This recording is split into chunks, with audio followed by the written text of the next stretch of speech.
Live from Schellenberger Field, you're watching the first round of the Division III Field Hockey NCAA Tournament here on LHSN. It's set to be a good one as the University of Lynchburg Hornets play host to the Salisbury Seagulls.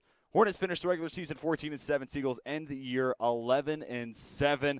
Welcome up to the booth. Excited to have you with us here this afternoon, and we're excited to see some postseason action between both of these sides. Talking about some of the storylines down the stretch for both these teams, starting with the hosting Lynchburg Hornets.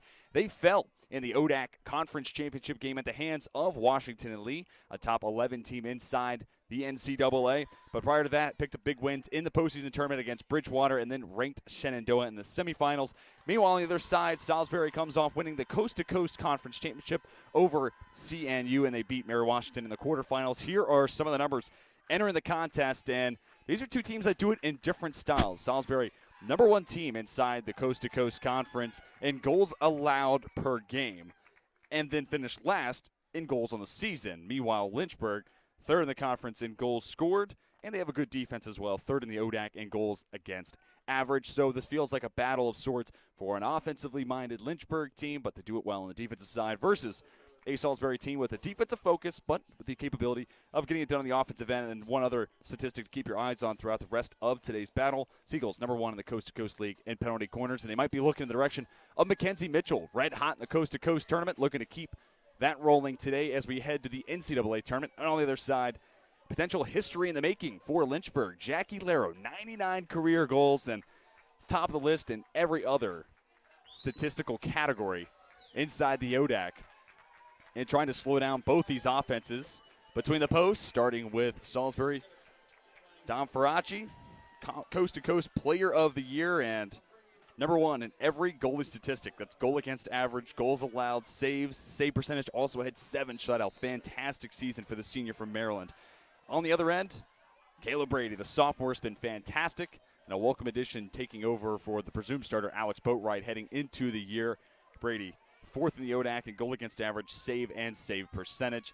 And we are underway. Give you the starting lineups for both these teams, starting with Salisbury. Go it in numerical order: Isabel Larrabee, Mackenzie Jamison, Mackenzie Mitchell, Jordan Brooks, Mac Denopoulos, Allie Davis, Julia Francis, Hannah Johnson, Christine Getz, and, of course, the starting keeper, Dom Faraci. Meanwhile, for Lynchburg, it's Jackie Laro, Emily Dudley, Brittany Clayball, Riley Weinfordner starting today. No Riley Cameron, the starting center back for the Hornet. That's a big loss, and it happened just after championship game and the loss to Washington and Lee. Continuing with the lineup, Emma Strauss, then Franca Veranek. And then you jump down to Emily Giannis, number 24, Kaylee Truitt, Madison Mark, Aaron Boatwright, and Brady, the starting goalkeeper. Possessing in the midfield, this is Julia Francis, trying to get it out wide. Just in front of her is Brittany Clayball, just announced to the ODAC third team. Lynchburg as a squad had 8 players make it, the all-conference teams. Boatwright, one of them, took the big hack there. She was first team. Emily Giannis called as the sticks collide. She was marked up, standing just in front of Isabel Larrabee. Turned over by Salisbury, looking ahead for Jackie Laro. Pass goes across the far sideline. Now Seagulls start up once again. Clayball gets a stick in, creates the turnover for the Hornets.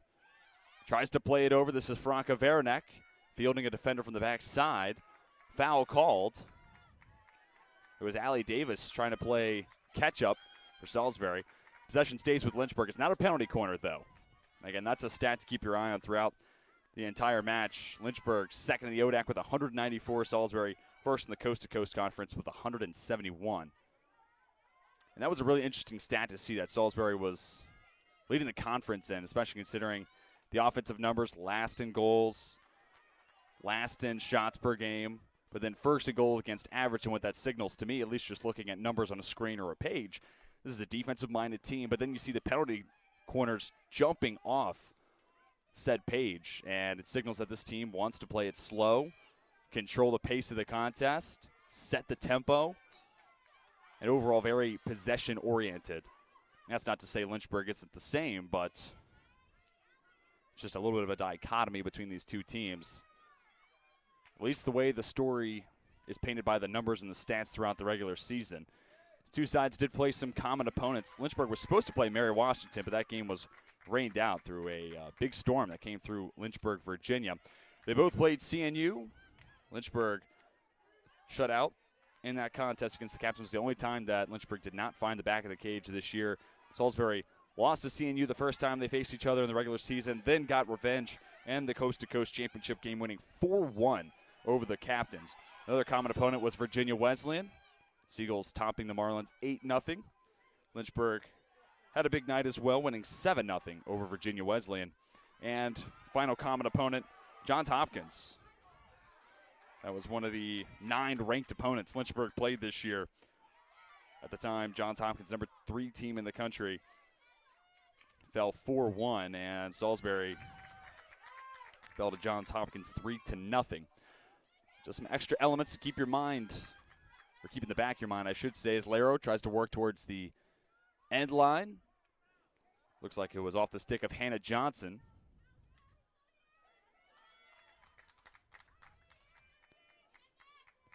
Now Salisbury will start up. This is Christine Getz. Just one of 4 players this year for Salisbury to start all 18 games. It was Allie Davis, Christine Getz, Mackenzie Jameson, and Isabel Larrabee.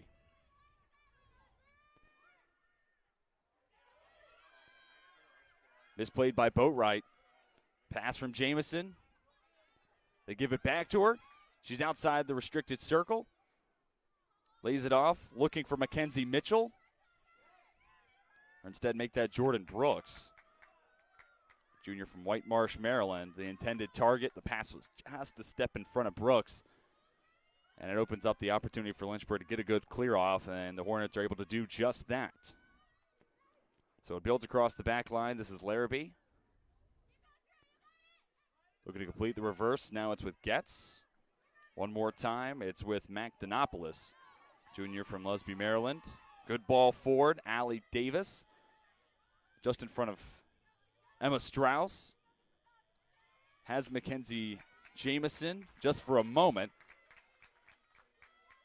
Erin Boatwright was the closest defender.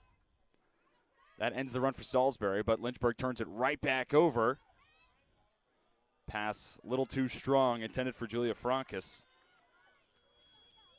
Sophomore started both the conference tournament games.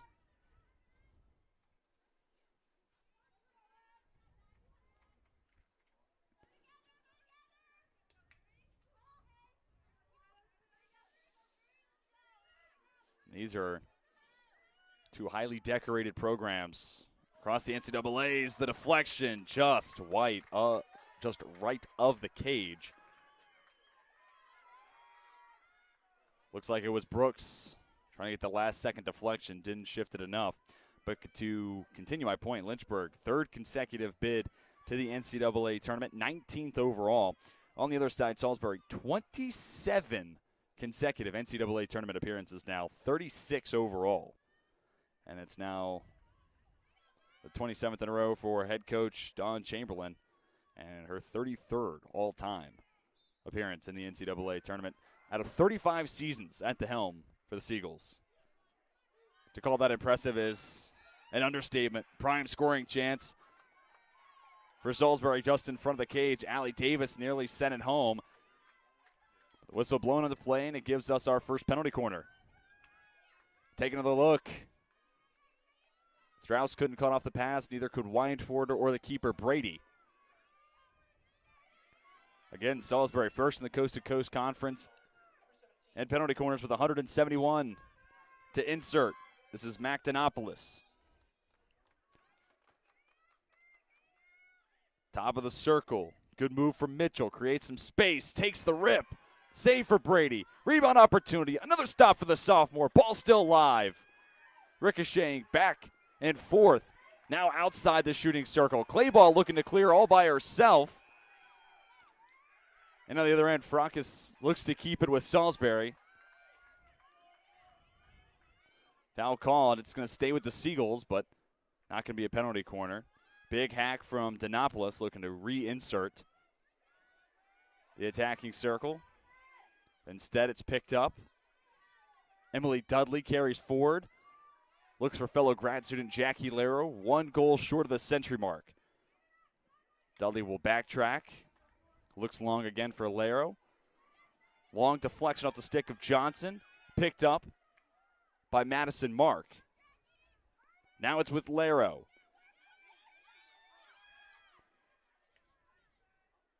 Passes the direction of Franca Veronek. Very impressive freshman this season. And a signal to the end line. This will give Lynchburg their first penalty corner on the day. So moments after, Salisbury gives this game its best scoring look so far. Lynchburg responds and has an answer. But can they convert? That's what it will come down to for this Lynchburg team. There have been multiple matches this year where getting shots has not been the problem, including a homecoming win against Randolph-Macon. 42 shots in that game. They win 1-0. That goal came with 1:18 left in the fourth quarter from Emily Giannis. Here, less than 7 minutes to go in the first quarter. Insert from Strauss. Goes to the aforementioned Giannis. She takes a rip. And after the deflection, looks like it went off of the foot of a Hornet and out of play. So even if it hit the back of the cage, I doubt it would have stood.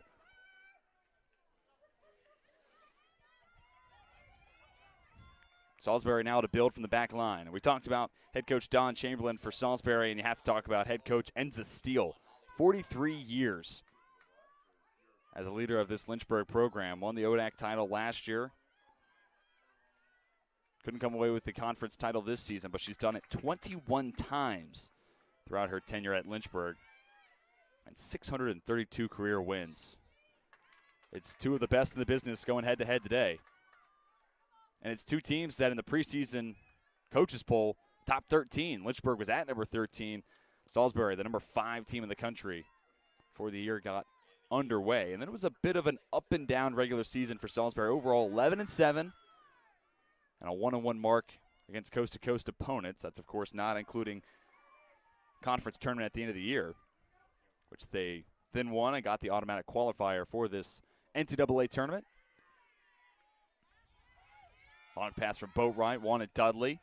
Then deflected and gathered by Giannis, cleared away. Looks like it was Dinopolis getting it outside of the shooting circle for Salisbury.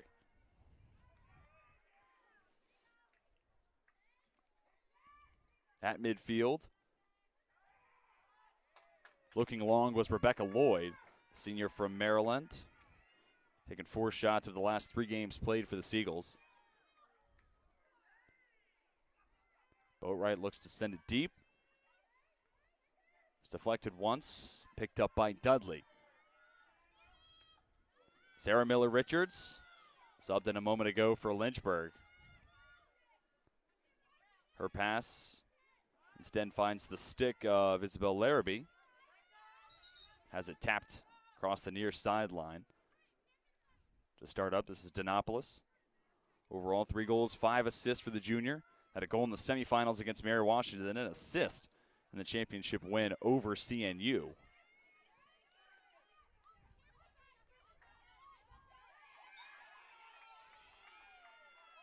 Weinfordner nearly able to take it away.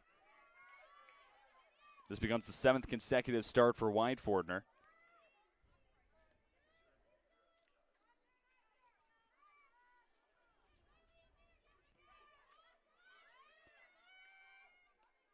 Johnson ahead. Dinopolis draws 2 defenders.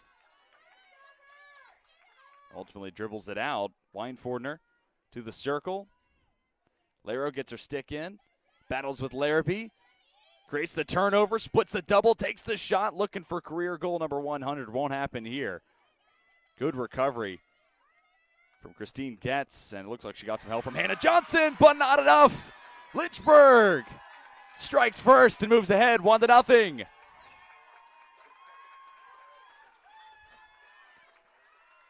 .339 left in the first quarter.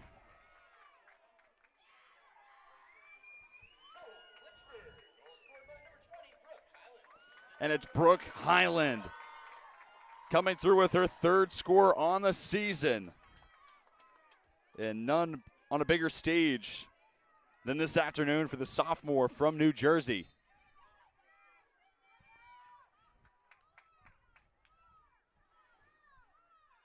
Three and a half minutes left in the first quarter. Can Salisbury respond?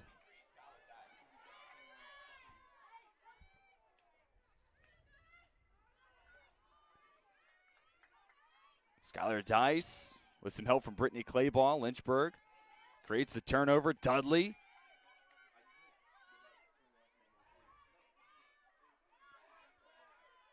Now picked back up by the Seagulls. Nice passing combination, but Davis leaves it a step out in front of Francis. This is Highland, who just scored. To her left, it's now with Mark. Mark on the end line towards the keeper. Faraci kicks it away. But another penalty corner being awarded to Lynchburg.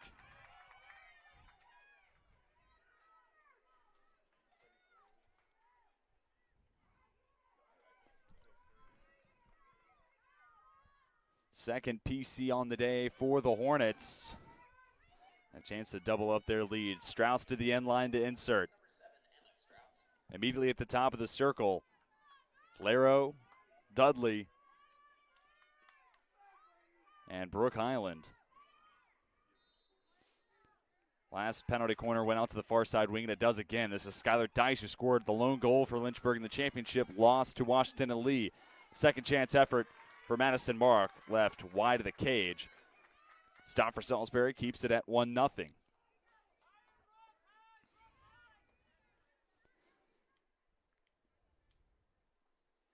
So at the very onset of this broadcast, we talked about how Salisbury, at least numbers-wise, looks like a defensively oriented team. And teams that try to play that war of attrition style, want a low-scoring contest, slow burn, and ultimately are looking for 1-0, 2-1, somewhere in that area. It can be tough once you give up that first score and you're the team playing from behind. Juxtaposed to when you're the team that scores first and you're playing out in front and you can let your defense set the tone from that point onward. That plays into your favor. But now, down 1-0 at the hands of Lynchburg, an offense that has proven to be highly explosive and can score in the snap of a finger, as we saw it already today. It becomes that much more challenging for Salisbury to try to overcome that one-score deficit. But hey, it's the NCAA tournament. Anything's possible. Pass ahead to Davis, goes out along the near sideline.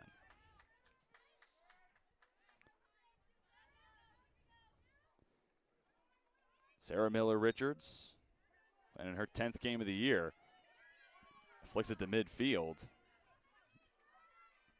Called for a foul. Denopoulos looking long for Davis. Pass once again off the mark. And we've seen throughout the entirety of this first quarter, Salisbury not afraid to try to push the ball down the turf and do so in a hurry, but so far the passing just been a little off. They've been close on a number of occasions, been a step or two away from being able to connect, and there was one possession that ultimately resulted in Salisbury having a couple looks and a live ball just in front of the cage, and it was live for a while, but nothing to show for it. Hard pass from Emma Jeffries. Rolls harmlessly across the end line. 10 seconds left in the first quarter. Lynchburg looking to clear and take the final seconds off the clock. Possession traded back and forth just ahead of the midfield line, and that will do it for the first quarter play between Lynchburg and Salisbury. Hornets strike first. Goal comes from Brooke Highland, and Lynchburg out in front 1-0. We'll take a pause, come back with the second quarter play between Lynchburg and Salisbury here on LHSN.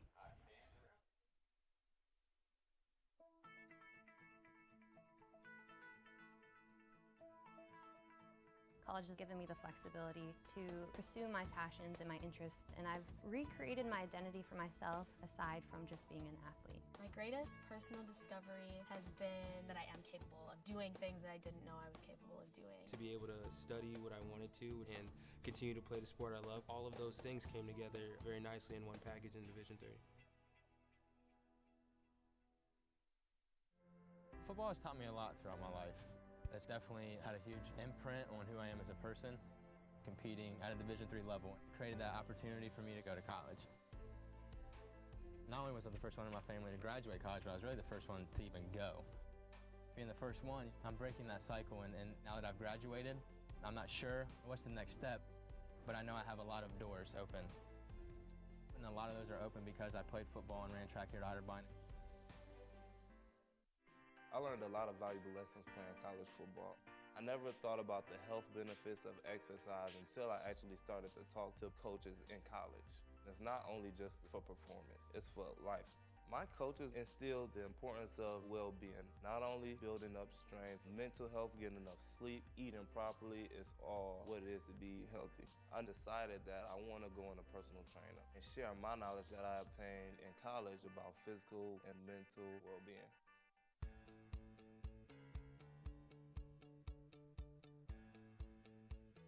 Being a part of the different activities and organizations that I've been a part of, I'm actually able to see myself where I'm like, hey, I actually can make a change. I'm one person that can make a difference. Division III has helped me to develop teamwork skills, critical thinking skills, time management skills. It's not just about basketball, or it's not just about school, it's about developing yourself as a person altogether.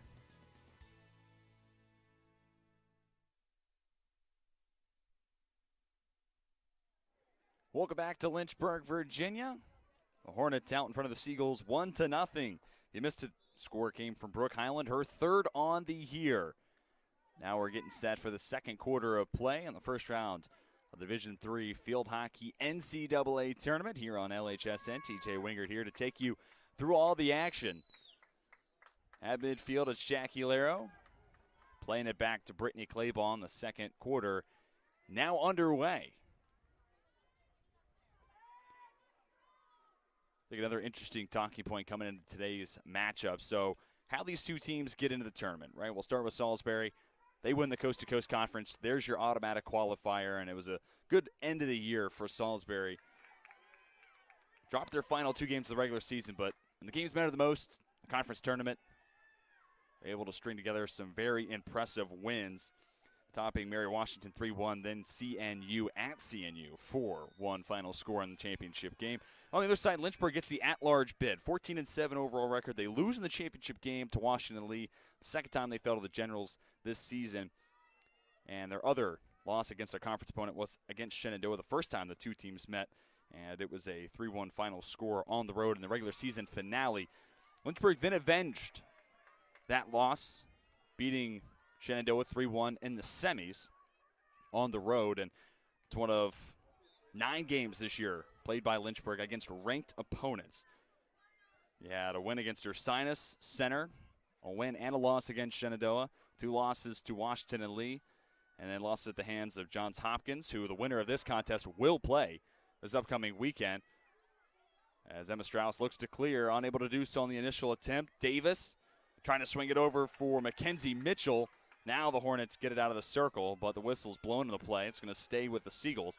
Continue my point real quick. Loss to Johns Hopkins. Keene as well. As actually I believe that was the final ranked opponent for Lynchburg. Overall 9 on the season that Lynchburg played this year, and that's part of what it takes to get in as an at-large team. Got to face a lot of ranked opponents, improve that strength of schedule. And in the event that you don't win your conference title, you put together a really impressive resume and try to get in where Lynchburg is now. Shot from Mackenzie Mitchell, kick save, and a beautiful one at that for Kayla Brady. It stays with the Seagulls just inside the circle. Jeffries looking to center it up. It found the stick of Madison Mark. Got it out towards the fringe of the shooting circle and ultimately clears it for Lynchburg. Looking long for Giannis, who can't keep it in. Christine Getz started up once again for Salisbury. Davis keeps it in, just in front of Riley Weinfordner. Connects with Rebecca Lloyd. Pass in the attacking circle. No one there but Aaron Boatwright. Sophomore was just named first team All-ODAC. Lynchburg overall had 8 players named to the all-conference teams, just behind Washington, Lee, and Shenandoah's 9.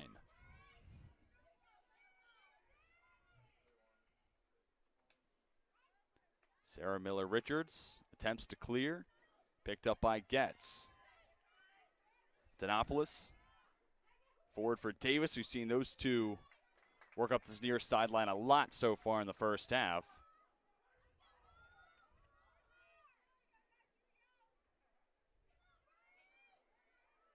Right on the edge of the attacking third, Salisbury waiting to have the ball rolled back out to Mackenzie Mitchell. 5 goals in her last 5 games, 3 in the coast-to-coast tournament. Varanek, now gathered by Mark. Referee signals that Lynchburg is going to earn the possession. Just under 12 minutes left in the first half. This becomes the 5th all-time meeting between these two sides. Lynchburg looking for their first ever win against Salisbury. And in the 4 meetings, the Seagulls have outscored the Hornets 13-3. Davis tries to trek back to the center of the turf. Takes some contact.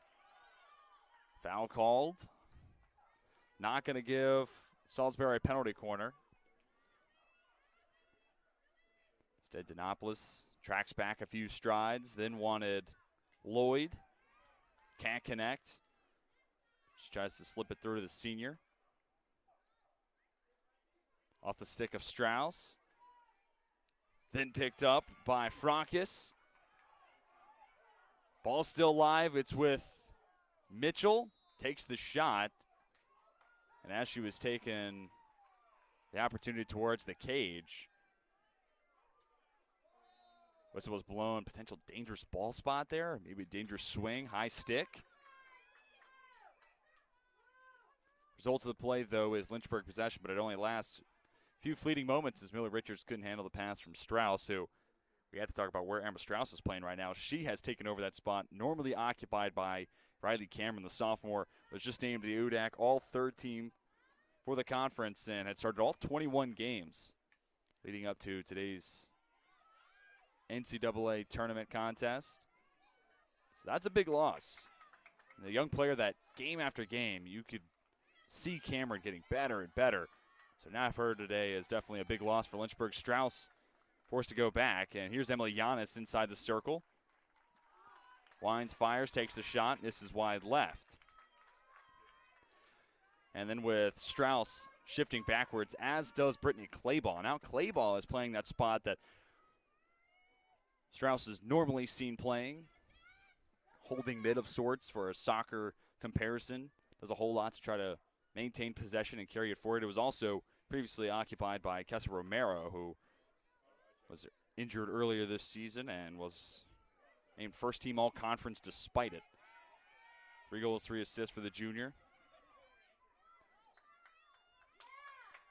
And then with Clayball shifting back to that holding mid spot, you see Franca Varanek into the starting lineup and at the top of the rush for Lynchburg, right there with Emily Dudley and Jackie Laro. Substitution for Salisbury as Jordan Brooks returns to the contest, coming on for Julia Francis.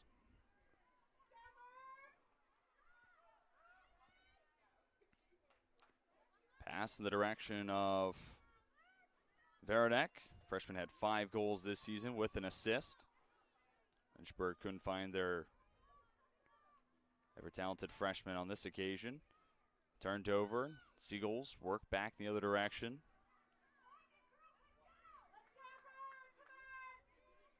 Rebecca Lloyd, far end of the turf. Gets past Clayball for a moment. Foul on the play, goes against the Seagulls. Larrabee takes it away from Laro.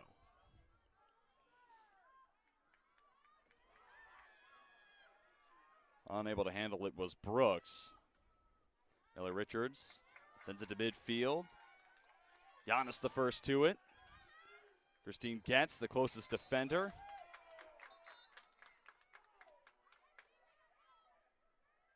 It's going to stay with Lynchburg. Jenna Tangiers gives to Miller Richards. Whistle on the play. It goes against the Hornets. Miller Richards gets it right back for Lynchburg, however. Wants Emily Giannis, who's now the guilty party and called for the foul. Giannis, we talked about her game winner earlier this year against Randolph, making one of 7 goals she had this year to go along with 4 assists, and was named to the third-team All-ODAC squad. This becomes her 17th consecutive start. First 5 games, she was a key reserve, but as the year went on, her play continued to get better and better. Earned her spot as a regular in the starting lineup. There's no goals over the last 4 games. Lynchburg looking to change that. Did have an assist in the quarterfinals against Bridgewater, however. Big swing from Boatwright.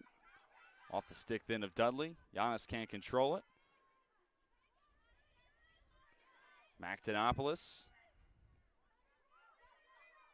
6 points over the last 5 games. It's been 1 goal and 4 assists over that time period. Davis earns the penalty corner for Salisbury with 6:40 left in the first half. Slight shot advantage for the Seagulls, 6-5, and a chance to add 1 more to that total. Again, it's going to be Donopoulos to insert. 2 players at the very top of the circle. Number 15, Mackenzie Mitchell, and number 16, Jordan Brooks. 15 goals between the 2. And it does go out to Mitchell. Nearly has it hit her foot. Then recollects, gets past Boatwright, takes the shot as the whistle's blown, and they'll say that it did hit the foot of Mitchell now. So Lynchburg with a big stop.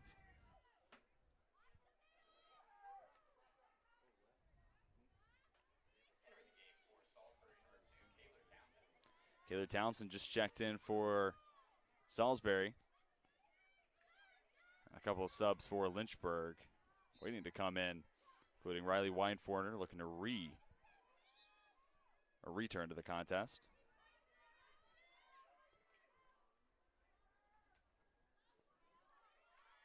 Hard pass from Mitchell. Nobody able to gather it for the Seagulls. Molly Reardon keeps it with Salisbury. And then possession immediately given right back to Lynchburg. These 2 teams have been evenly fought, and the possession battle would tell that story. It's been back and forth all day long. Really feels like there's 2 possessions that immediately come to mind. There was the opportunity for Salisbury mid to early portions of the first quarter, where they were able to get off 2, maybe even 3 shots on 1 run. The ball was live inside the shooting circle. Opportunities to strike first. Ultimately, Salisbury could not. And then a few moments later, Lynchburg hit the back of the cage. Brooke Highland getting one past Dom Faraci. And that's been the only score so far. Those 2 runs. Not that you can turn this match into simply 2 possessions, but those are the 2 that stand out the most so far.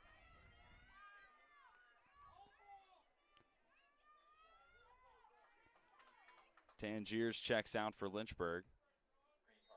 And ultimately it's because she's given the green card. So Salisbury looking to get that score back, have a player advantage. Giannis has a hit off the body of Reardon.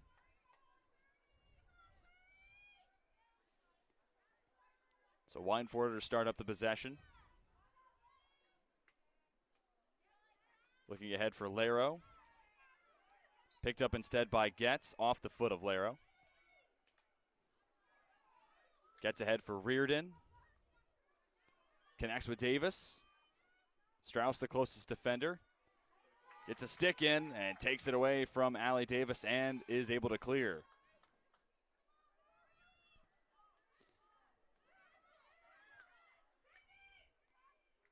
Gets looking for Reardon once again. Jordan Brooks can't find any space. They'll say off the foot of a Lynchburg defender.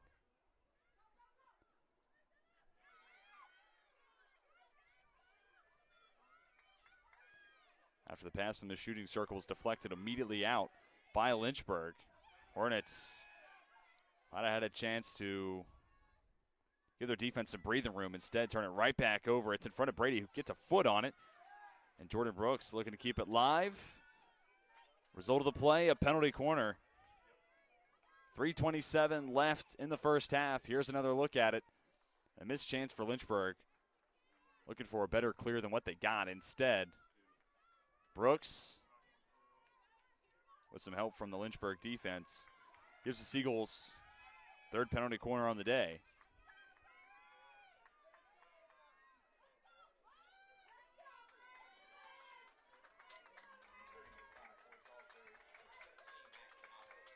Tenopoulos will once again be the player to insert. Setup around the shooting circle looks to be the same. So the sun now starts to set over Schellenberger Field. Goes to Mitchell, makes one defender miss. Madison Mark steps up. The shot gets past Brady. Seagulls tie it up 1-1.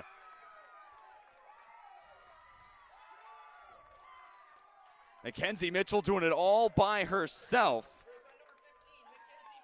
9th of her season. The senior continues to play excellent field hockey down the stretch. Becomes her 6th goal over the last 6 games played, and then including the Coast to Coast Conference tournament. And today it's 4 goals in the last 3. Salisbury retaliates, ties it up. Just over 3 minutes left until half. Laro turns it over. Reardon gives back to Townsend.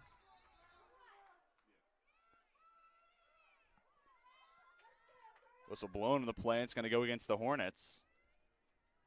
Now an 8-5 shot advantage for Salisbury. Seagulls with some momentum.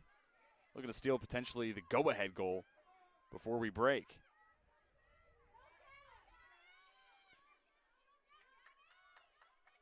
And of course, that goal for Mitchell feels all the more powered by the green card that went against Jenna Tangier. Is a number advantage for Salisbury. Playing with one more player in the field obviously makes a huge difference, and might have been the primer the Seagulls needed to get their first goal today and try to garner some offensive momentum.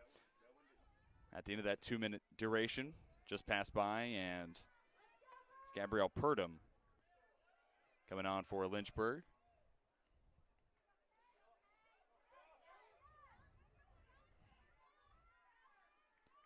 Salisbury right back inside the shooting circle, just in front of Brady.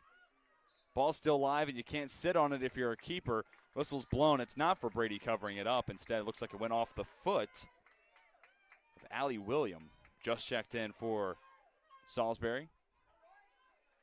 Clear attempt from wide for her. Immediately goes out. Back in the attacking third already for the Seagulls. William can't find any space. All defended by Purdom. Lynchburg wins it right back. Truitt garners the foul. Senior from Delaware started all 22 games of the season. Now for Lynchburg.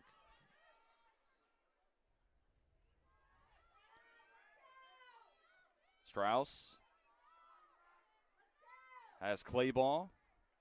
Now it's Dudley. Laro out in front. They get the pass to Laro. Takes the shot. Denied by Ferracci. Stays alive for a moment. Penalty corner given to Lynchburg with 57.3 seconds left in the first half. Here's that play one more time. Great passing sequence and a great move from Laro. Feels the defender coming. It's just an instinctual thing to spin to the right side. It ultimately gives herself the opening.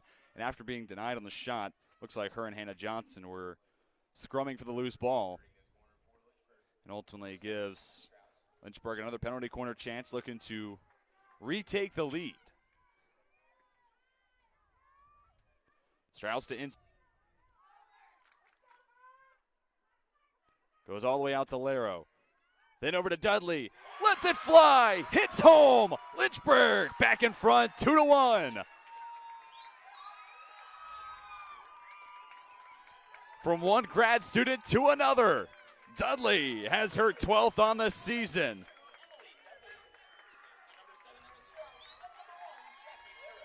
Assists given to both Laro and Strauss. 16th on the year for Laro, 50th in her career. And for Strauss, it's her 12th assist on the year. She came in today 4th in the ODAC in that category. Perfectly executed penalty corner for Lynchburg.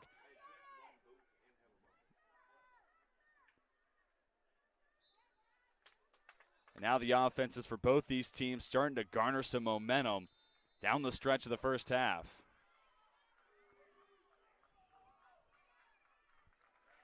Less than 30 seconds to go till we break. Poked away by Dudley. Jeffries to start over for Salisbury. Tries to trek towards the end line, sends it inside the circle. Brooks, the closest Seagull in the vicinity. Poked away by Lynchburg. Gathered by Laro, and clears it away as the final seconds of the first half tick away. Through 30 minutes, Lynchburg with a 2-1 lead over Salisbury. The first round of the Field Hockey Division III NCAA tournament. It has not disappointed so far. Hope to have you stick with us through our LHSN halftime show. Plenty more to come between these two sides. Don't go anywhere. We're going to come back, recap the first half with some stats between Lynchburg, Salisbury here on LHSN.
I just wanted to get good grades and to do well. But it also made me realize that I have a lot of career goals. You're there to get a full college experience, not only participate in your sport, but participate in things outside of that. And it's all about growing as a person. My coaches have helped me with figuring out who I really am. Their lives are dedicated for us to succeed. I was looking for a school that could provide me with the athletics, academics to pursue my career, a wind symphony to pursue my passion for music, and really have a nice general atmosphere. The professors here are really unique, their background and their passion for teaching. It's really a place where you can explore. Lynchburg gives you the opportunity to fail, but also get back up in that period of time and learn from your mistakes. I can make these mistakes within the school environment, but also with the support of other friends, and be ready for the real world when you graduate.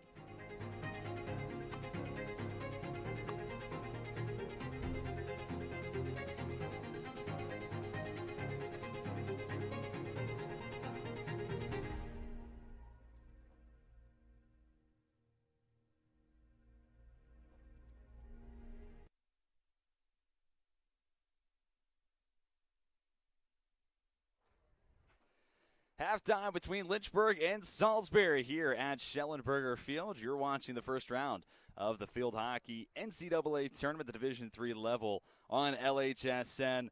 Hornets and Seagulls, it has not disappointed through 30 minutes. Excited to see what the second half has in store for both these sides. In a moment, we'll give you stats from the first 30 minutes of play, but overall, to recap what we saw, the offenses were a little slow to start, but with every minute that progressed, you started to see both teams start to pick up some momentum, and now you see the stats on your screen. Overall, very even between the two sides, with one number that immediately jumps off the page as an advantage is 7 saves for Lynchburg to 2. That's all 7 going to Caleb Brady. No team saves for either side, and then it's 2 saves so far for Dom Faraci, who coast-to-coast conference player of the year, surrendering 2 goals in the first half of play. But overall, to continue my point, offense is a little slow to start, and that's kind of what you expect in, call it a heavyweight fight. We're into the NCAA tournament for a reason. These are 2 of the best teams inside the country, and sometimes it takes a little bit of time for each team to feel one another out, and then once they get a game plan to materialize, to start making some tactical changes on the fly, and that is enough to be the difference. Scoring open with Brooke Highland,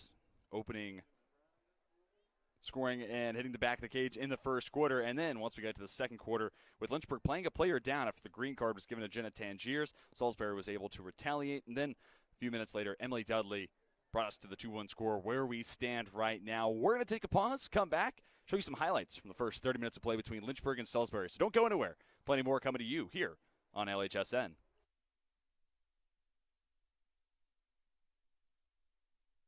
Never think that your donation is in vain, because you're helping out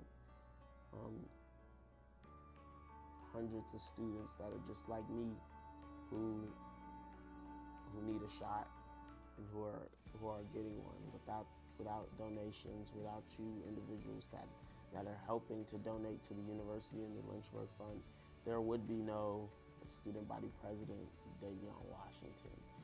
There'd probably be I'm stuck at home, Davion Washington. Not only is your donation building leaders, but it's building leaders like myself and others that will hopefully want to pay it forward one day and do the same thing. I know for a fact that, when I have it, because I will, I want to give back to this university that provided me a home for 4 years. When you come to the University of Lynchburg to earn a master's degree in athletic training, you'll spend time in the classroom, but you'll also spend a lot of time in our top-notch facilities, learning from athletic trainers and working closely with our student athletes. In the Graduate Cadaver Lab, you'll learn about the human body in the best way possible, by actually studying the human body. This will provide a foundation to make you a much better athletic trainer. In the athletic training laboratory, you'll get hands-on experience, practicing your skills, applying concepts from the classroom, and working with faculty on research projects. It's also where our hydrotherapy facilities are. This space is also used by students for studying and practicing skills outside of class time. In the Sports Medicine Clinic and Turner Gymnasium, you'll work with student athletes from more than 20 NCAA Division III sports teams, helping get them back to practice and into the game as soon as possible. As an athletic training student, you're a big part of the success of our sports teams and the success of the local athletic teams. We see this relationship as a win-win situation. You learn, and that helps us win.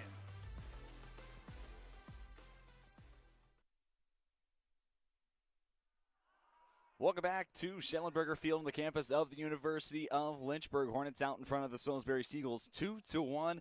Here are some of the highlights from the first 30 minutes of play, and then I will go over some of the individual stats from the first half of action. Starting with Salisbury, overall, the team puts together 9 shots, a slight advantage for the Seagulls over the Hornets, 9-8 there. 3 of those shots coming from Mackenzie Mitchell, who came in the day as our Salisbury player to watch. All 3 shots were on goal, and she has the 1 shot to hit the back of the cage so far for Salisbury. Then 4 shots for Jordan Brooks, 3 of which are on goal. Another shot coming from Julia Francas. It was on goal, and then the last shot came from Kyler Townsend, and again, it was on cage. Other side of the turf for Lynchburg, 2 shots for Giannis. It was on goal, or one of the 2 was on goal. And then for Jackie Laro, 3 shots, 1 of which was on cage. Franca Veranek with 1 shot, as well as Brooke Highland, who opened today's scoring. And then Skylar Dice also got a shot. And to talk about the keepers, 2 goals allowed and 2 saves for Dom Faraci. And for Caleb Brady, 1 goal allowed to 7 saves. Overall, been a very exciting 30 minutes of play between these two teams, and we expect more of the same in the second half. Don't go anywhere. We're going to take one final pause and come back and talk about adjustments for both these sides and then get into the second half of action. Plenty more coming to you between Lynchburg and Salisbury here on LHSN.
Welcome back to Lynchburg, Virginia, getting set for the second half.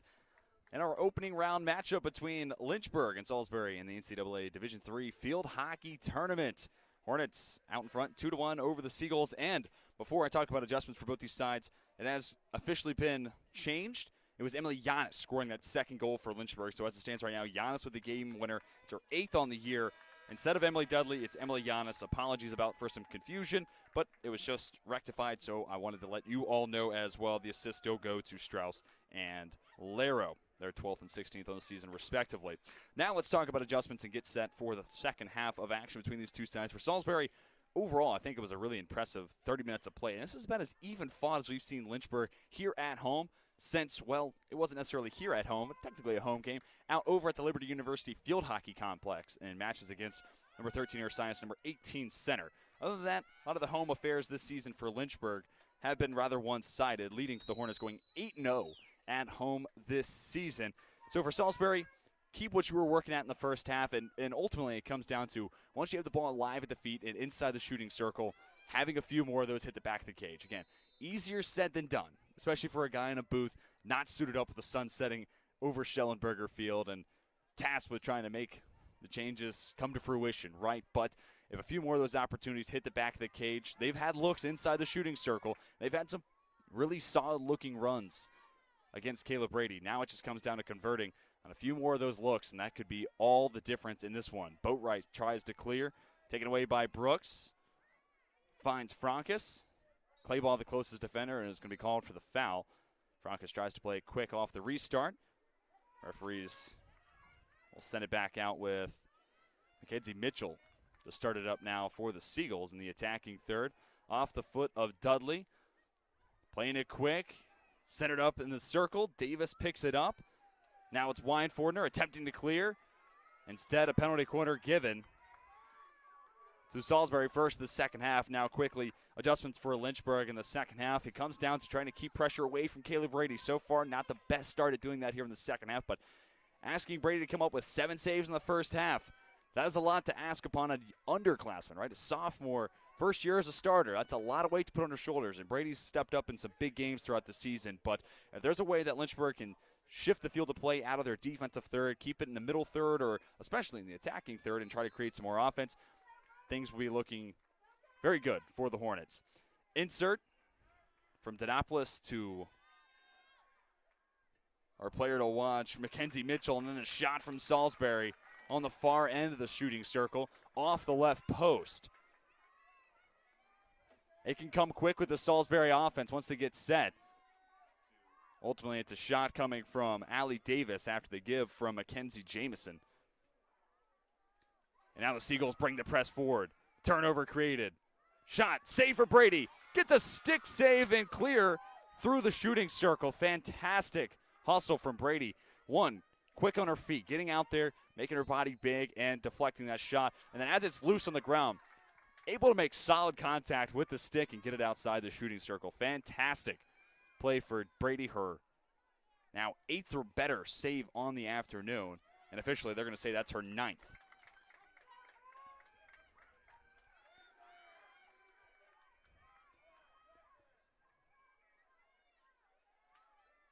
Again along the back line, Weinford looks to go aerial.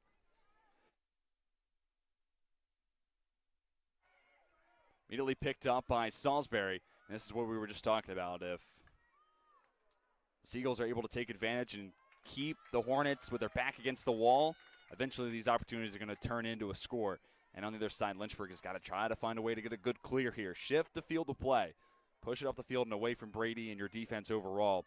And you're already playing up a score right now. Obviously, if you're able to create some breathing room for your defense with a goal advantage, you're putting yourself in a good position to come on as the winner and advance, take on Johns Hopkins on Saturday up in Maryland. And that's the future destiny for whoever wins this match between Lynchburg and Salisbury, taking on Johns Hopkins, who both these teams lost to in the regular season. A step out in front of Allie Davis. It was a good cross from the near sideline. But nothing doing for Salisbury. Strauss will begin the Hornets' possession. 3 players in front of her. And it can be tough to break a press once you're pushed so far back in your own defensive half of the turf. Taken away by Salisbury again. Into the attacking circle. Frank has had it for a moment. Then loses it. Strauss. Near sideline. Keeps it in. Pass forward for Mark. Goes off her foot. Playing the advantages with Jamison. Taken away by Strauss. Junior was just named second team All ODAC, and she has been beyond impactful today. Maybe the best player on the turf, especially on the defensive end so far for Lynchburg. Jeffries takes the contact from a Lynchburg defender. Tries to get it out to Davis on the far end of the turf. Taken away by Gabrielle Purdom. Kaylee True down in front of Purdom. Instead, the pass is cut off. Denopoulos looks long. Wanted Jordan Brooks, Boatwright, there to defend. Foul on the play is going to go against Boatwright. Jeffries tries to cross in front of Mark, loses it, and it's back with the Hornets. Less than 10.5 to go in the third quarter. It's been high octane so far at the start of the second half. Salisbury down by a score. Looking to find the equalizer. Dangerous ball called on Boatwright. Salisbury as a team very good on the road so far this season. And it's tricky. There's a lot of road contests on the slate for Salisbury, especially considering only 2 conference opponents in a 3-team coast-to-coast field hockey division. So in a lot of ways, Salisbury serves as an independent. Shot was deflected. Mark wanted Dudley. Lero got a stick on it. Couldn't maintain possession. Instead, it's Jeffries in front of 2 defenders. Boatwright again working against Brooks. Once again, the sophomore, the guilty party.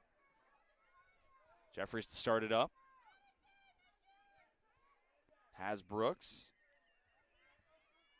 Started both games in the coast-to-coast tournament. Overall, 9 starts this season, including today. Lynchburg comes through with another stop, but asking their defense to do a lot of work at the onset of the second half. Clayball has her pass deflected back to her.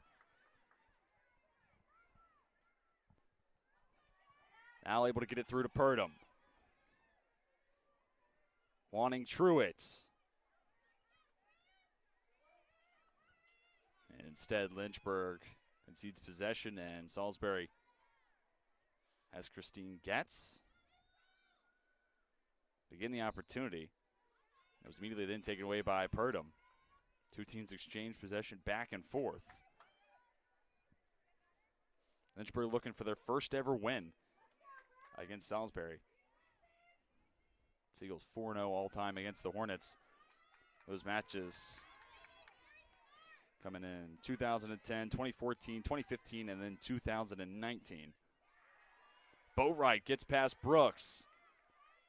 Had a step on Jeffries as she tried to cross from right to left. It's a touch too strong and cleared out along the near sideline by Hannah Johnson. But that run for Boatwright, again, does a lot to just shift the field of possession, And now you're seeing Lynchburg able to operate in positive territory, giving their defense an opportunity to catch their breath, taking the workload off the shoulders of Caleb Brady, and instead forcing Salisbury to come up with some defensive stops to stay in it, right? Give up a second goal, or give up a first goal of the second half and fall behind by 2 scores. And the workload grows that much larger for the Seagulls as they look to stay alive. Pass ahead, looking for Lloyd, off the mark. After the clear from Strauss, Mackenzie Mitchell had it for just a second. Giannis, who has the game winner as of now.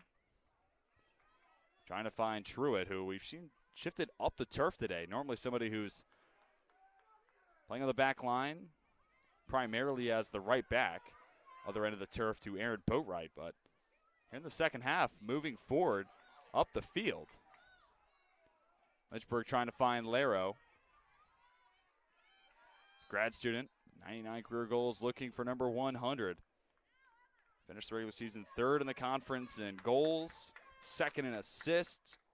Most shots, tied for the most points with 55 overall. If Jackie Laro can find an offensive category, she's top 3 in it.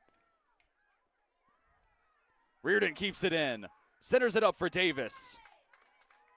Whistle on the play, and it looks like Caleb Brady was knocked over by a Seagull, and that might have been the result of the foul.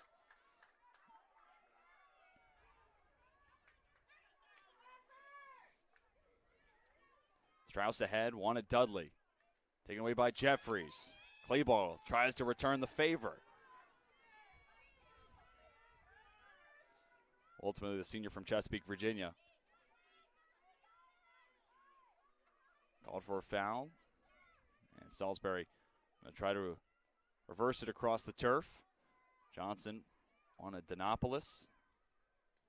In the first half, it was a whole lot of Denopoulos passing forward for Davis on the near side of the turf. And now with the team switching sides in the second half, it has shifted to the far end. But we haven't seen a lot of Denopoulos or Davis in the second half so far. We'll see if Salisbury reverts back to that offensive strategy.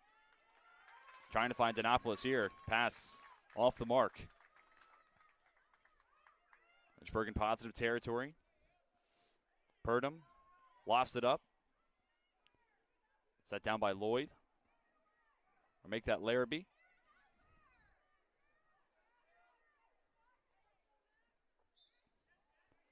Pass from Denopoulos, deflected off a Lynchburg defender. 5 minutes to go in the third quarter. We saw 1 score in the first quarter, then 2 in the second. If you missed any of the scoring plays, it was Brooke Highland getting us underway, scoring in the first, and then in the second, it was Salisbury knotting it up. 9th goal of the season for Mackenzie Mitchell, and then go-ahead score was provided by Emily Giannis, putting Lynchburg out in front 2-1. Here's the aforementioned Giannis. Swarm of white jerseys around her. Taken away by Brooks. And Claybaugh then called for a foul, trying to clean up the play. Mitchell gets past Weinfordner. Penalty corner given to the Seagulls. Big opportunity trying to tie this one up. 2-2, 4:15 left in the third quarter.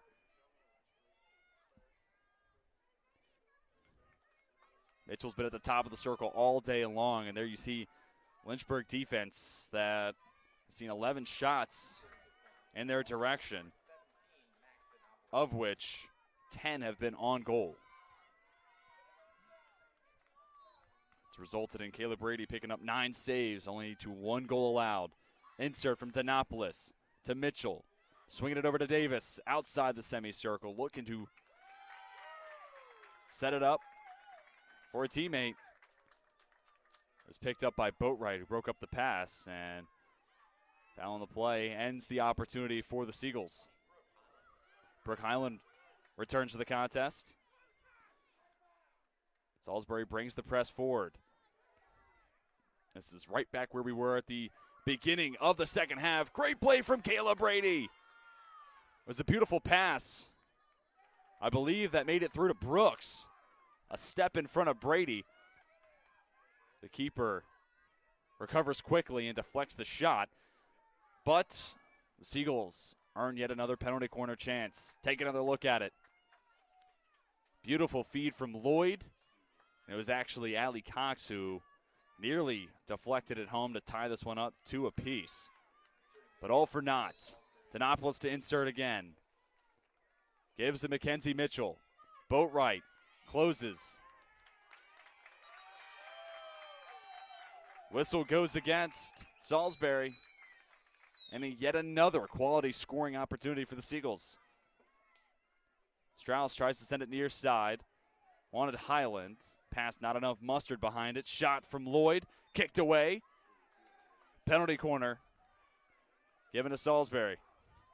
Another save for Brady. She's now into double figures.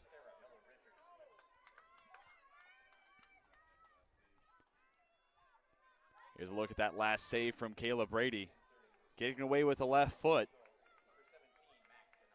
For those wondering, her season high for saves was 14. First time that Lynchburg played Washington Elite. Then she had 12 in the ODAC championship game. Insert from Denopolis rolls all the way through the shooting circle and then off the foot of Isabel Larrabee. Another miscue for Salisbury. The Hornets with a good clear. Highland can't keep possession with the Hornets. It was picked up by Johnson, taken away by Madison Mark. Freshman's been huge across the back line, also a goal and assist on the regular season. Centers it up. Wanted Laro. Cleared by the Seagulls.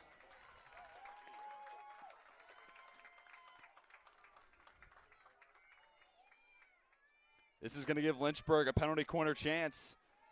Looking for some insurance. An opportunity to double up their lead. Becomes the 4th penalty corner of the day for the Hornets. Finished the regular season 3rd in the ODAC in that category with 194. Meanwhile, Salisbury looking for a big stop. A little over 2.5 minutes left in the 3rd quarter. Seagulls looking to keep it at a 1-goal deficit. Strauss will insert. Top of the circle. Looks to be Dudley, Laro, and Sarah McCollum. Rolls all the way out to Truitt. It takes a hack and has to go off the body of Allie Cox. That could not have felt comfortable. Good to see Cox is okay. Mark stays with it.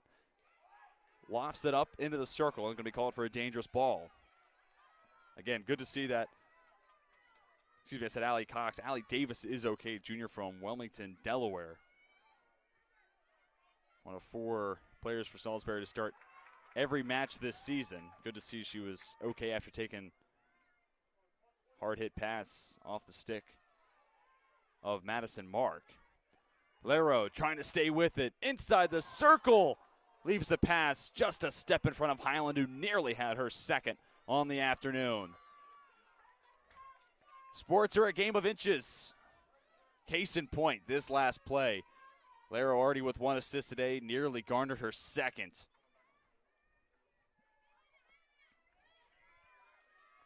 Less than 90 seconds to go in the 3rd quarter.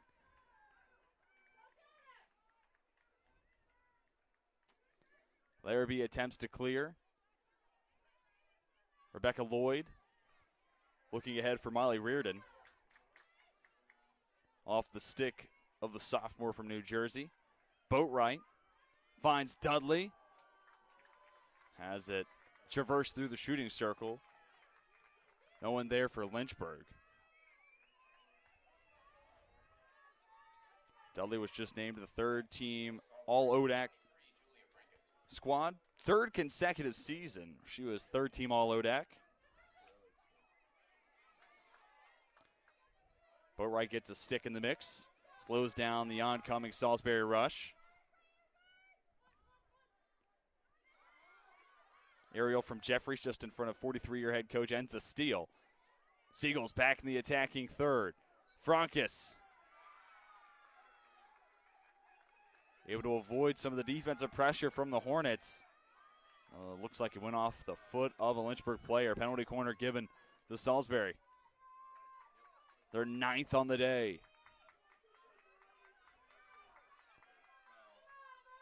And instead of going off a foot, looks like Sarah Miller-Richards just had her stick too much into the mix on that play. It's Mactonopoulos to insert once again. Just under 26 seconds left in the third quarter. Goes to Davis. Big hack. Deflected away by Purdom. Brady gets on top of it.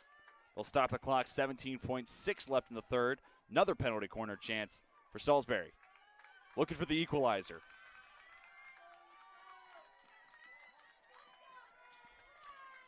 Looks like Coach Dawn Chamberlain wanting Donopoulos to swing it over to the near side for her insert. You saw a shot of the crowd on hand here at Schellenberger Field. There's some right below us in the press box, and then plenty congregating on the far end. Dr. Jack Tom's track. From Donopoulos to Lloyd. Swung all the way over to Davis.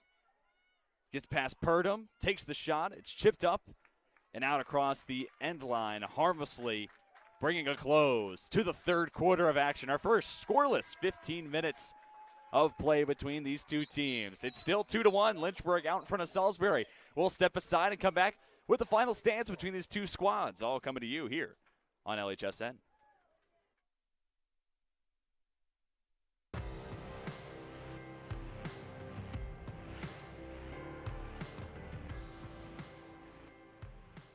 If you like being close with your professors, if you like being in small classes that help with one-on-one, if you like being in positive communities that help you train your weak points and strengthen your strong points, then the University of Lynchburg is a great place to go. You can never go wrong with the amount of help that they offer, the amount of self-sacrifice that other people will put in for you. It has a beautiful campus, it has dedicated teachers, it has nice students, it has fun activities, and it has plenty of things to do.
"15 minutes, all that stand between these two teams and advancing to take on Johns Hopkins this weekend up in Maryland. It's Lynchburg out in front, 2-1 over the Salisbury Seagulls. Final 15 minutes of play coming to you here on LHSN. It's TJ Wingert here with you, looking to take you through the end of the action.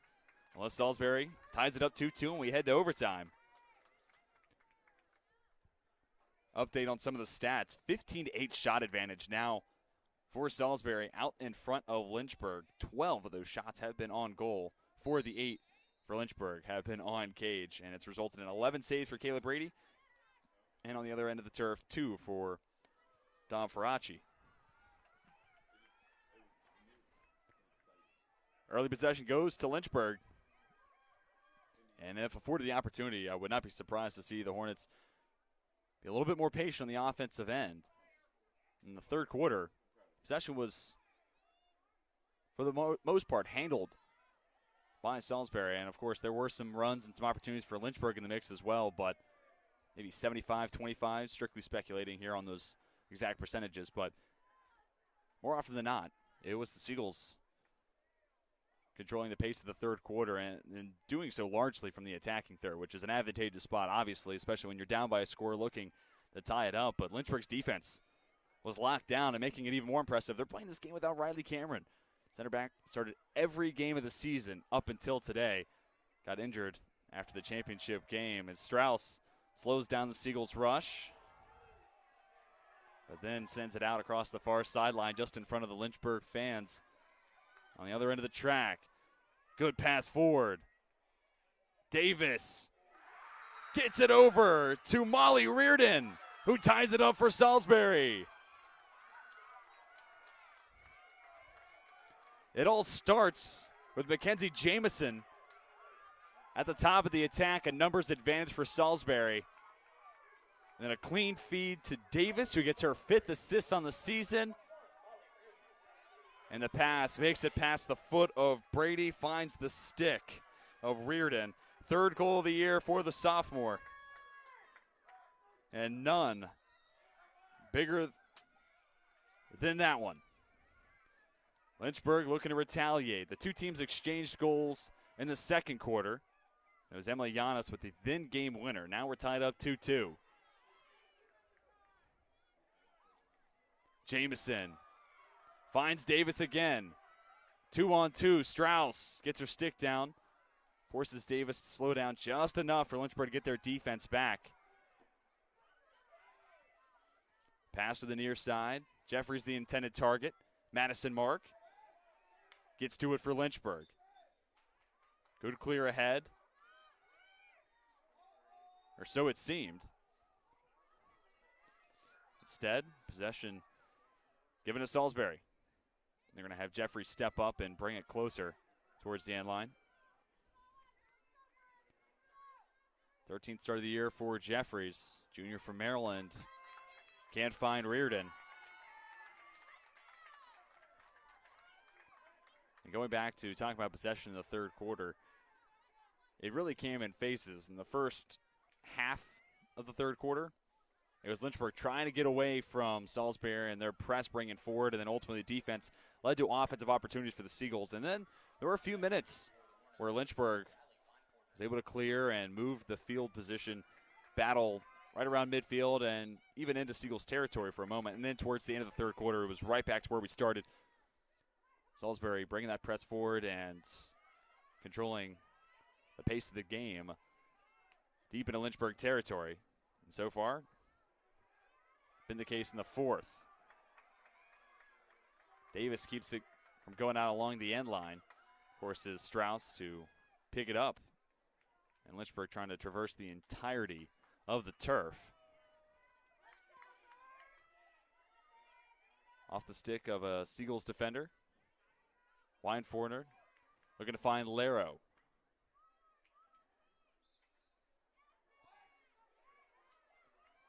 Purdom and Dinopolis battle for it. Wessel goes against Lynchburg.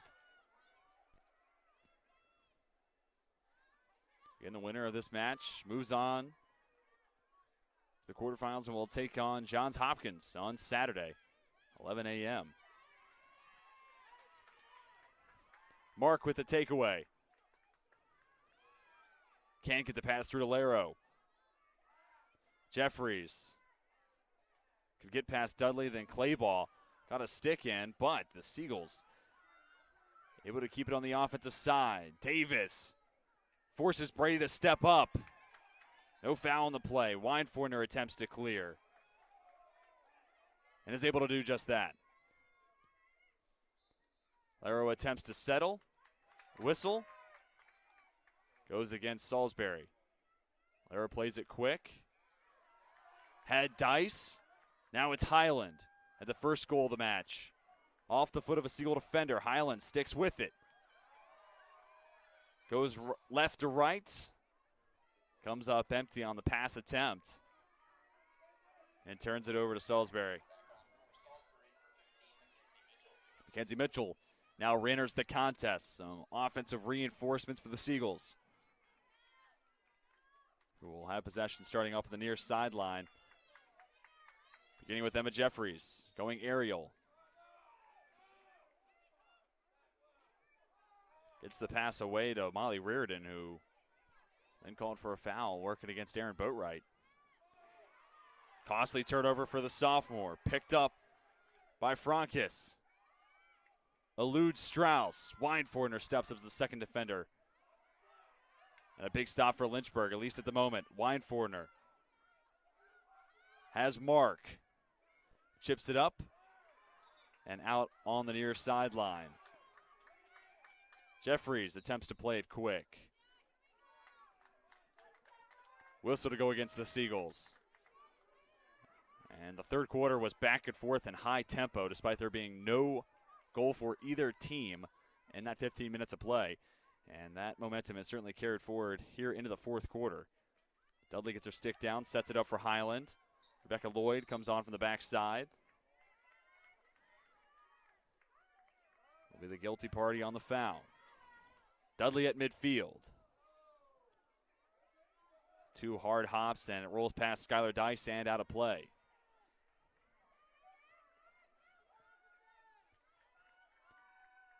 Even though the pass couldn't connect, it shifts the field of play a ton. Now Lynchburg is the team that can bring their press forward. Can Salisbury clear? As Christine Getz attempts to do so. There's a stop in the play for just a moment. Clock halted at 8:31. Getz tries again. As Davis. Weinfordner steps up. And can't get it away from Davis, however. Pass intended for Mitchell, taken away by Clayball, then taken away by Lloyd. Foul on the play, goes against Salisbury. Dudley trying to find Highland. Can't connect on the attempt. 8 minutes to go in the fourth quarter.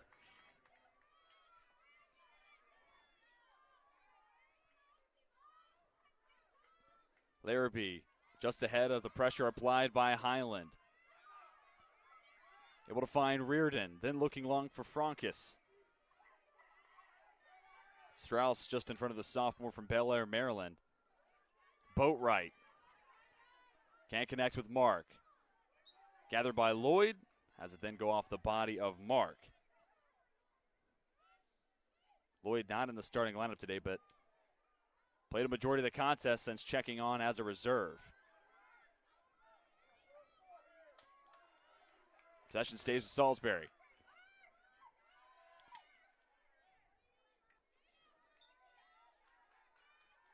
Off the foot of Highland.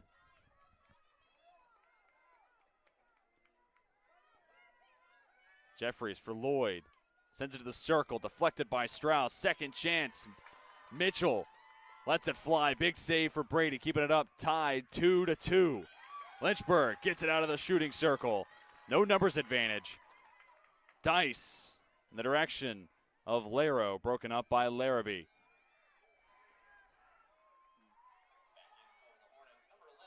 Franca Veranek returns to the contest. Clear attempt from Denopolis. Finds Dudley, who's then trying to swing it over to the aforementioned Veranek.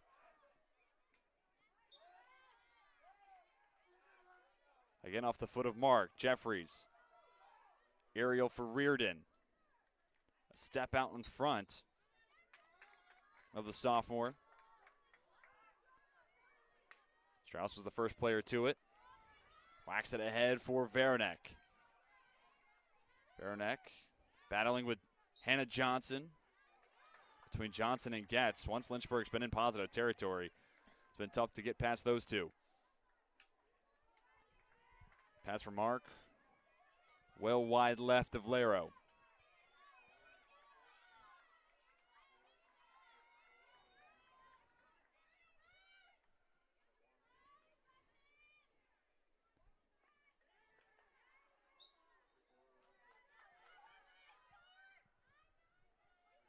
Less than 5.5 to go in regulation. It's Jeffries to start once again. Veranek gets her stick down, deflects it out of play.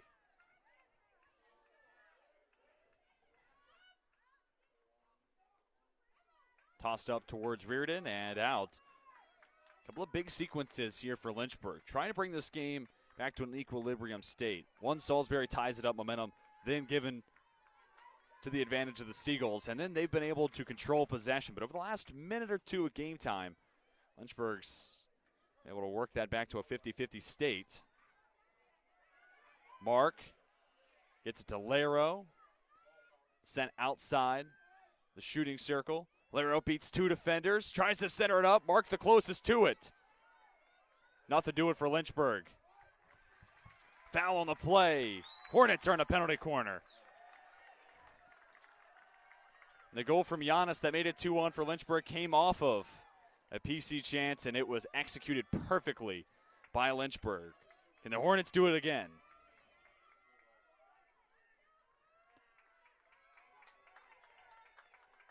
Or can the Seagulls defense keep it knotted up 2-2?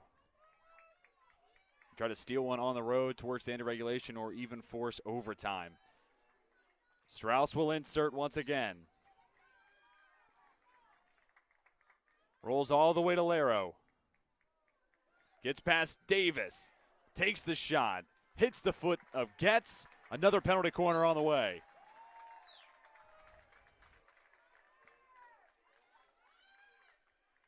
And this feels like a moment made for Jackie Laro.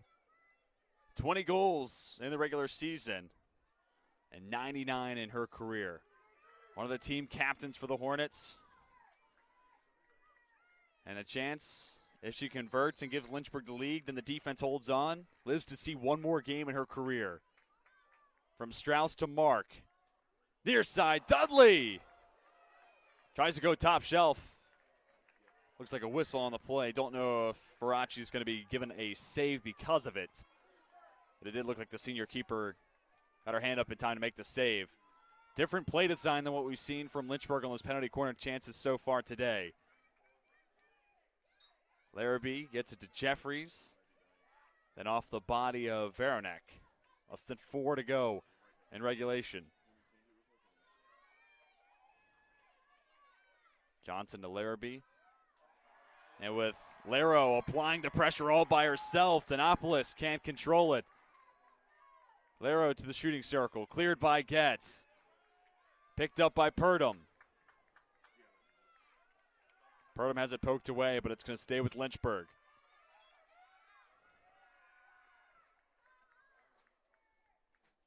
Off the restart, pass goes to Laro.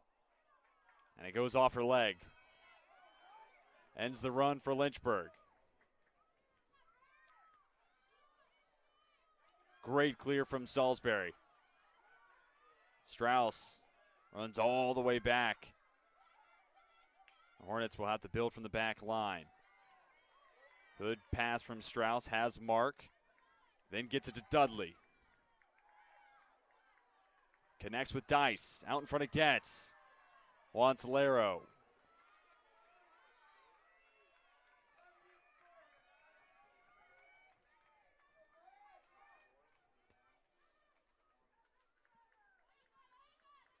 Getz controls for Salisbury. Gets it out to Denopolis. Dice charges in. The sticks get tangled up. Denopolis ahead for Davis. Weinforner forced to step up. Can't poke it away. Instead, it's Clayball. Coming in from the backside and winning possession for the Hornets. Big play from the senior. Just named third team all-conference.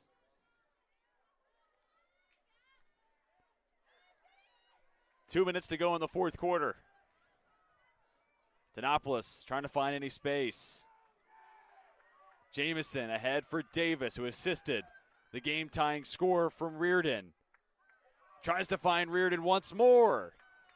But instead the pass goes through the shooting circle unscathed. Tension continues to build, especially on the sidelines. Boatwright to start for the Hornets. Deflected by Reardon. Rolls to Mark. Off the foot of Mark, Jeffries attempts to play it quick.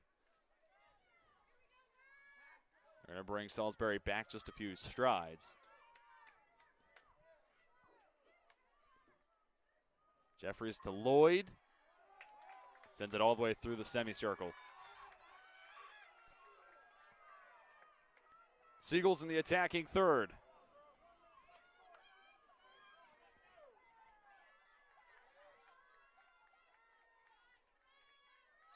Jamison can't get away from Purdom. Foul was just outside the shooting circle. Jamison forced to track back. Dangerous ball. Ends the run for Salisbury.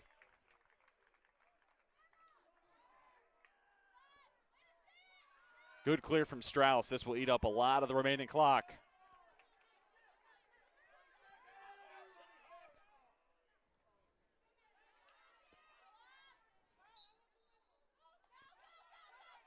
Whistle on the play. It goes against Salisbury. Mark forced to look long. What's the difference between Dudley? Veranek also had Dudley down the center of the turf.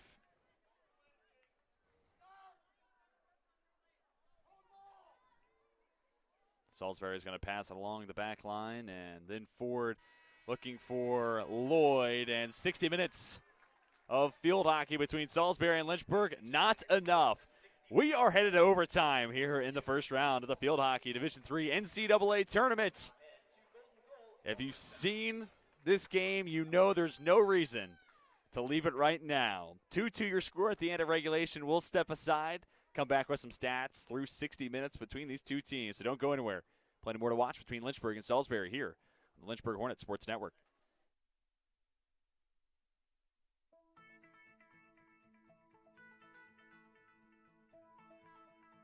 College has given me the flexibility to pursue my passions and my interests, and I've recreated my identity for myself aside from just being an athlete. My greatest personal discovery has been that I am capable of doing things that I didn't know I was capable of doing. To be able to study what I wanted to and continue to play the sport I love, all of those things came together very nicely in one package in Division III.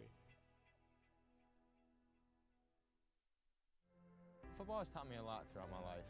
It's definitely had a huge imprint on who I am as a person.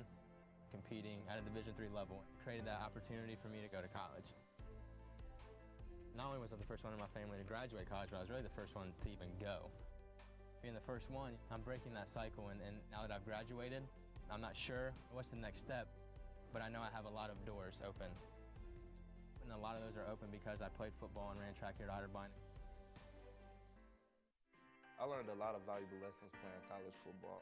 I never thought about the health benefits of exercise until I actually started to talk to coaches in college.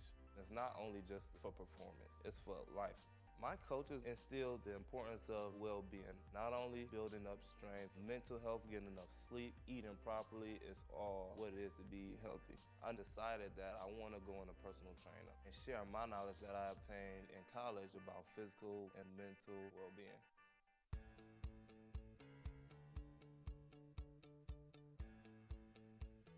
Being a part of the different activities and organizations that I've been a part of, I'm actually able to see myself where I'm like, hey, I actually can make a change. I'm one person that can make a difference. Division III has helped me to develop teamwork skills, critical thinking skills, time management skills. It's not just about basketball, or it's not just about school, it's about developing yourself as a person altogether. Diving in college taught me to strive and be the best athlete I can be, but also the best student I can be. My coaches always made sure that the student comes first, because not everyone's gonna become a professional athlete. So they make sure that we will do great in academics. I knew that would only open the door to my future, and I'm really excited to start my dream program for physical therapy.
Two-two your score at the end of regulation in the first round of our NCAA tournament here at Schellenberger Field. Lynchburg and Salisbury knotted up after 60 minutes of play, and now we're given overtime. First of potentially 2 overtime periods. Golden goal settings.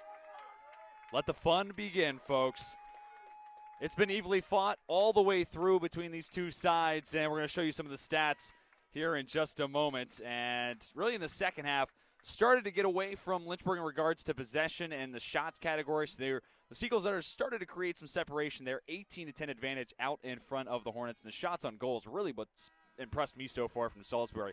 Not only have they gotten a number of really good looks, and they put them all on cage, and they forced Caleb Brady to make stops. And there's a differentiation between getting shots and sending it and putting pressure on a defense, and then there's putting pressure on a goalkeeper and forcing a sophomore to come up with 13 saves. That's exactly what Salisbury has done. But then give credit where credit is deserved, right? Caleb Brady, second most saves in her career so far, one shy of tying her career high, 14 against Washington and Lee in the regular season. And for the Lynchburg offense, they're looking to break through for the first time since the second quarter. Welcome to overtime in the NCAA tournament from Lynchburg, Virginia.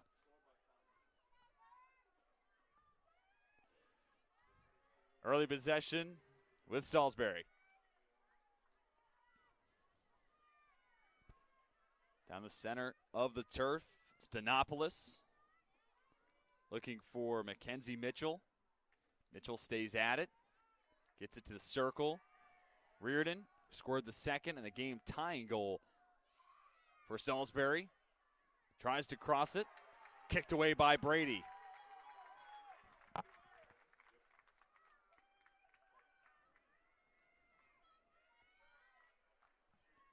Take another look at it. Reminiscent of that second goal for the Seagulls, working across the end line. Not this time against Caleb Brady. Reardon gets past Brady, and with enough separation, converts her second on the day and the game winner. Moves Salisbury to the quarterfinals and will take on Johns Hopkins on Saturday. And for Lynchburg, the season comes to a close in a heartbreaking fashion. Hornets lose in the first round of the NCAA tournament. Second goal of the day for Reardon, her fourth on the season. The sophomore came through in a couple of huge moments down the stretch.